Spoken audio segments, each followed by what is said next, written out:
Bonjour à tous, j'espère que vous allez bien. Aujourd'hui, on se retrouve à la gare de Strasbourg parce qu'on va prendre le train ensemble. Non pas un train, mais bien 3 trains différents pour se rendre en Suisse, à Lausanne. Je vais rejoindre une amie pour le week-end et j'avais envie de vous emmener avec moi pour vous filmer un petit peu ce voyage, pour garder un souvenir de ce voyage pour moi, pour le revivre à travers les images et aussi comme preuve que je suis capable de prendre le train avec 3 changements différents toute seule et c'est une grande victoire. On va parler ensemble sur cette vidéo de collectionner les souvenirs plutôt que de collectionner les objets.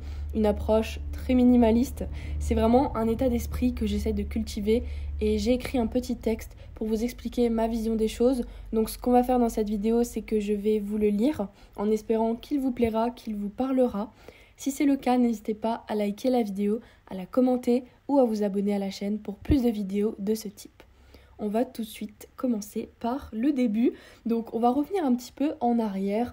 On va revenir à peu près 10 à 15 ans en arrière quand j'étais petite.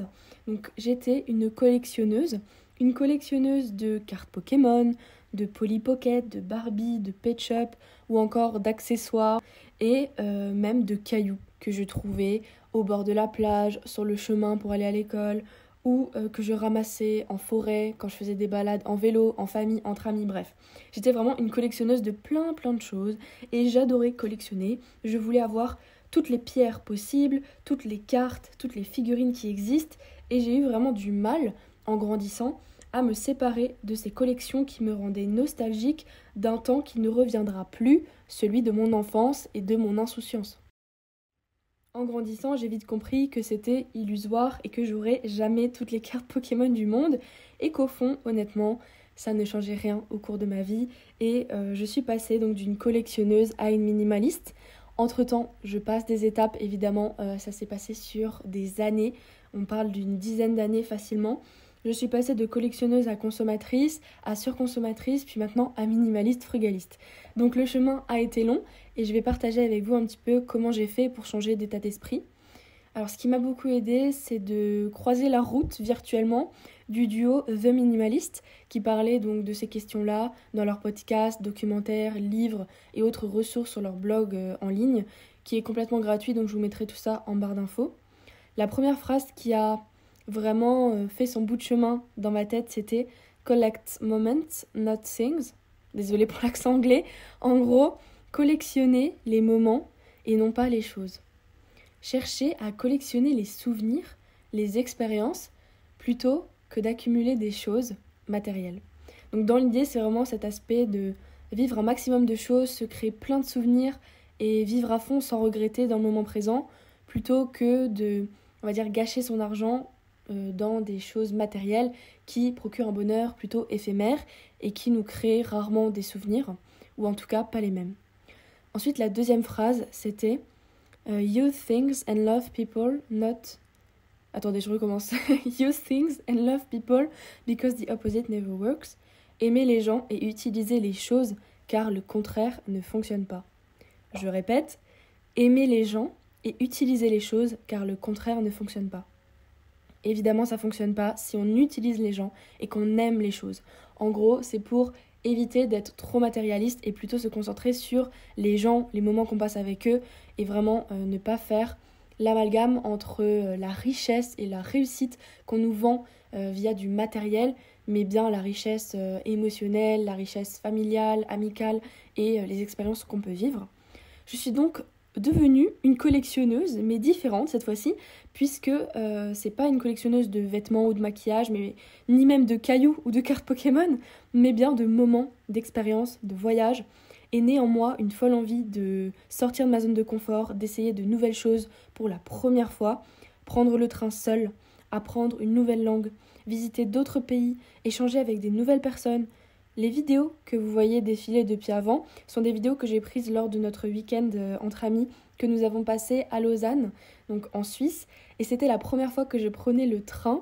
J'ai dû faire 3 changements au total et c'était vraiment impressionnant pour moi. J'ai beaucoup d'angoisse et d'anxiété, j'en parle parfois sur Instagram aussi. Donc ça a été... j'ai eu vraiment peur en fait de le faire. Mais au final, je suis très fière de dire que je peux largement prendre le train toute seule. J'avais même déjà pris l'avion toute seule aussi. Donc maintenant, je me sens encore plus libre, indépendante. Je m'en sentais plus ou moins capable, mais maintenant je sais que je le suis et prendre le train seul n'est plus du tout une phobie ou une peur. J'en suis vraiment fière et bien plus fière que de ma collection de pierres en CM2. Aujourd'hui, je cherche à me créer des souvenirs. Je valorise tous les achats d'expériences, les dépenses dans les voyages ou les activités plutôt que dans les objets. Évidemment, c'est une question budgétaire. Je peux me le permettre car aussi je choisis, c'est vraiment un choix, de sacrifier entre guillemets mon budget shopping. Je ne fais pas vraiment attention à mon style, ma décoration, ce genre de choses plus matérielles ou plus comment dire, esthétiques. Mais par contre, je vais vraiment, si j'ai 50 € en plus ce mois-ci sur ma fiche de paye, les utiliser concrètement pour soit les économiser, soit dans mon cas faire un voyage, un bon restaurant, vivre une expérience, tester un nouvel endroit, etc. Et je pense que ça me rend vraiment plus fière de moi parce que j'apprends énormément de choses et je grandis à travers ça tout en restant minimaliste et économe puisque dans l'idée, les expériences nous enrichissent d'une certaine façon, enfin pour moi.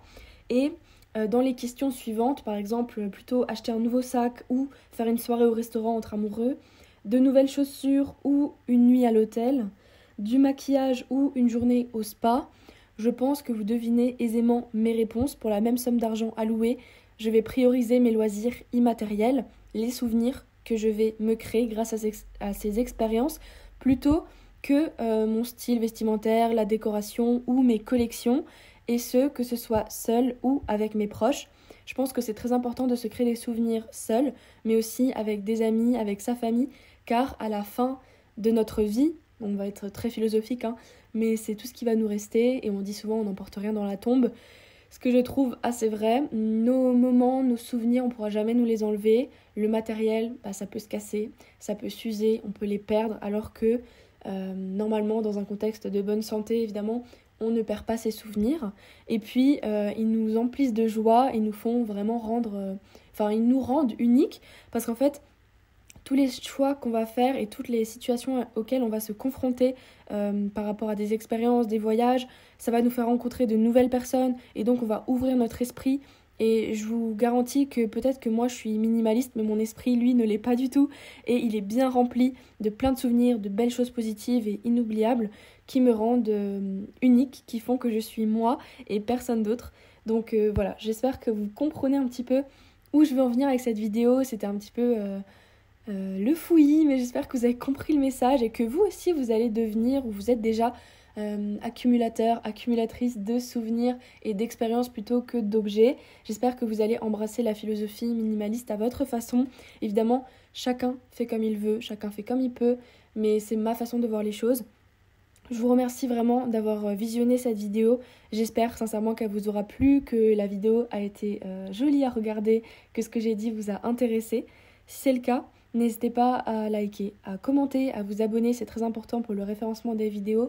Encore une fois, je me répète sans cesse, mais je produis ces vidéos de manière bénévole sur mon temps libre et je ne suis pas rémunérée pour le faire. Donc tout simplement un petit j'aime, un commentaire, ça fait vraiment plaisir et ça soutient mon travail. Il me reste à vous souhaiter une excellente journée ou une très belle soirée, à vous recommander de vivre un maximum d'expériences cet été, à faire vraiment de nouvelles choses pour vous, à sortir de votre zone de confort et vraiment à vous créer des souvenirs inoubliables. Ah oui, et avant de quitter la vidéo, je rajoute une petite chose, c'est que voyager en train, c'est vraiment cool. Franchement, c'est top, c'est confortable, je recommande à 100%. La Suisse, c'est un super pays, j'ai pas tout vu, mais le lac Léman, c'est trop bien. Lausanne, c'est une bonne destination et il n'y avait pas de problème pour manger végétarien ou végétalien. Donc si vous vous posiez la question, il n'y a aucun problème. Je vous mettrai en barre d'infos quelques adresses qu'on a pu tester qui étaient vraiment vraiment top. Après on n'est pas resté très longtemps puisque voilà on avait chacune nos vies à reprendre, mais c'était une super expérience et je recommande à fond. Allez, salut, ciao.